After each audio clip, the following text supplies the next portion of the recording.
Get cozy and get ready to craft. Today I'm going to be embossing in my bullet journal. Some people say that embossing is a lost art. Maybe you don't even know what embossing is. Either way, I'm going to be walking us through the steps today and hopefully also convincing you that it's something you might want to try in your own journal. Embossing supplies are relatively cheap. All you really need is ink to get the embossing powder to stick to the page. You'll need the embossing powder, which comes in many different colors, and then a heating gun to melt the powder to the page. In today's project, I am using white embossing powder on black paper. I'm also using these cute little typewriter font stamps to put the lettering that I want on the page. You'll notice that I have two ink pads here. One is a transparent embossing ink. The other one is not actually specific to embossing. It's just pigment ink that you can get at any craft store. I wanted to use this regular pigment ink today just to show you that you can really use any pigment ink and it doesn't have to be embossing specific. If I was trying to emboss gold powder onto white paper, I would probably use the transparent instead of the black ink because I don't want the color showing through.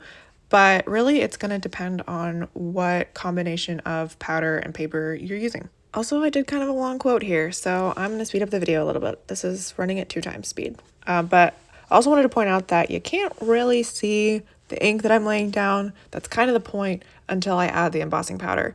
So you can a little bit see the reflection, and I promise you, if you have the right lighting when you're trying to put the ink on the page, you will also be able to see it. It's just a little bit hard to see in this video, but I promise you it is there. Oh, also something that I wanted to make sure I mention, it doesn't really matter if you're kind of sloppy with the edges of the little stampies, because when you are cleaning the powder, you see there I have a little tiny paintbrush here. It's just a clean paintbrush, and you can just brush away any areas that you actually don't want the powder to stick to. So if you're a sloppy stamper just like me, doesn't really matter because we're going to be fixing that later. Woohoo!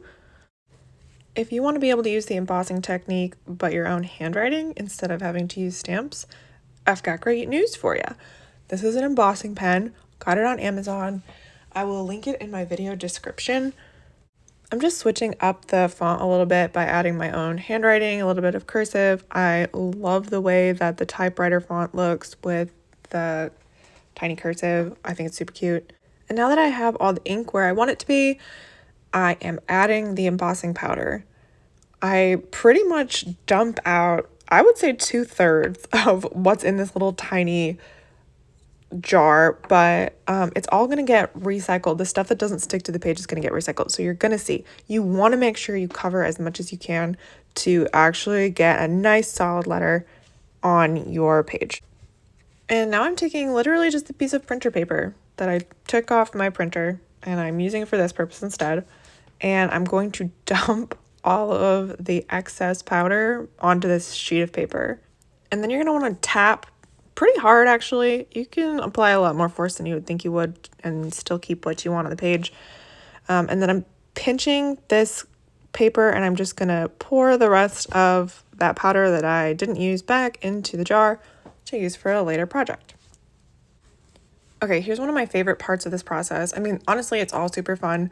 But to me, grabbing this little tiny clean paintbrush and just brushing away the powder, I don't know, I feel like I'm like an archaeologist digging up dinosaur bones or something, except that I'm a grown-ass woman crafting at my desk. Anyway, so earlier I mentioned that if you are sloppy when you stamp and you get those edges, it's not a big deal, and this is me proving to you that I was not lying. You can spend as much or as little time on this as you want. My main focus here is just to get those hard edges from the stamps out of the way. I kind of like leaving a little bit of the loose powder. I think it looks like stars when it's this white powder on the black paper. So that also matches my January theme, and I am just going to use that to my advantage and save myself some time. And just like that, we are ready to melt this sucker to the page. Also, this is my official disclaimer saying that I am not responsible for what you do with your heat gun. Please be careful. I am not your mother. Act accordingly. This heat gun I got off of Amazon. I'll link it in my video description. I'm using setting 1 out of 2, which is the lower heat, gets the job done. Oh, look at the way that this color pops as the powder is melting onto the page. I think it looks so cool. If this is the wrong way to emboss, I wouldn't know because I never actually looked this up. I just went for it and I got results I liked, so I just kept doing it.